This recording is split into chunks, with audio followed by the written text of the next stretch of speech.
critical juncture for Fort Monroe. Virginia last year showed extremely good judgment in supporting the establishment of a national monument at Fort Monroe, which President Obama proclaimed last November. But that national monument included only 324 of the 565 acres at Fort Monroe and was divided into two pieces. The North Beach area, which is the natural lands at the north end of the peninsula, and the fortress itself, which is 80 acres around and inside the historic fortress. That left about 72 acres and two of the historic Batteries Irwin and Parrott, outside the National Monument. The Fort Monroe Authority right now is engaging in a master planning process for the lands that would remain in its management, which would include this 72-acre ground between the two separated pieces of the National Monument. We think that if that property is preserved and ultimately added to the National Monument, including Batteries Parrott and Irwin, we will have set the stage for Fort Monroe reaching its potential as a grand public place for the American people.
If that area is developed between the two parts of the monument,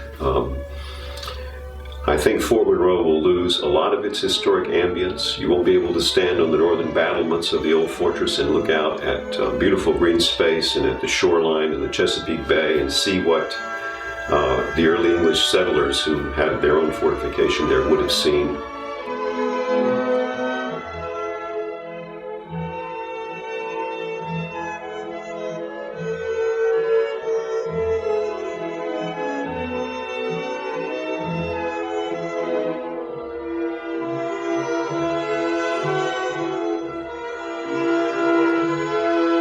The unification of the National Monument as a whole, I think, is very important for the preservation and the telling of all of the history of Fort Monroe and the beginnings of America.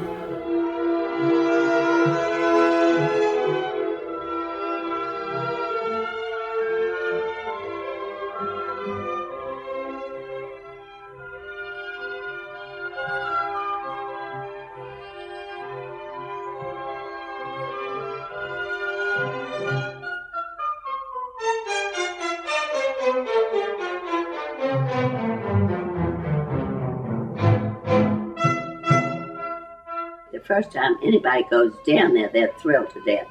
They just don't have any idea what it is. And I just think everybody that can go should go right away, and then they'll go all the time. Once they go, they're hooked.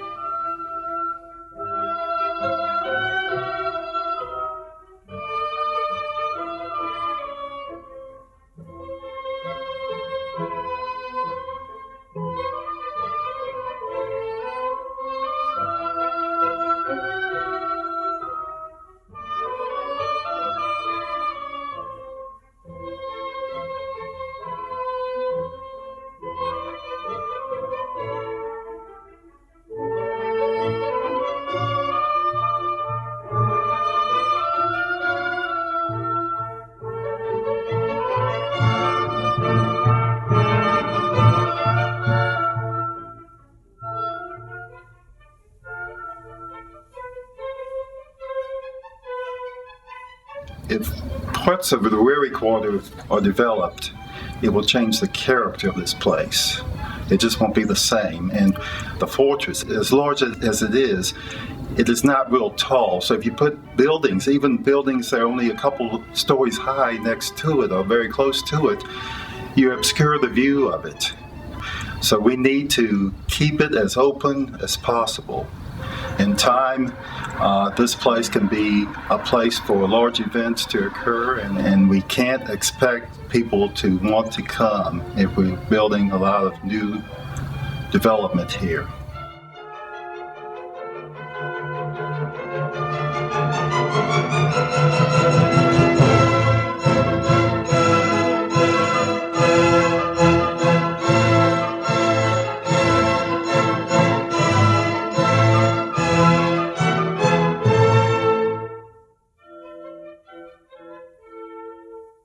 My feeling is that if Fort Monroe is preserved in the right way, that its significance will grow and grow over time.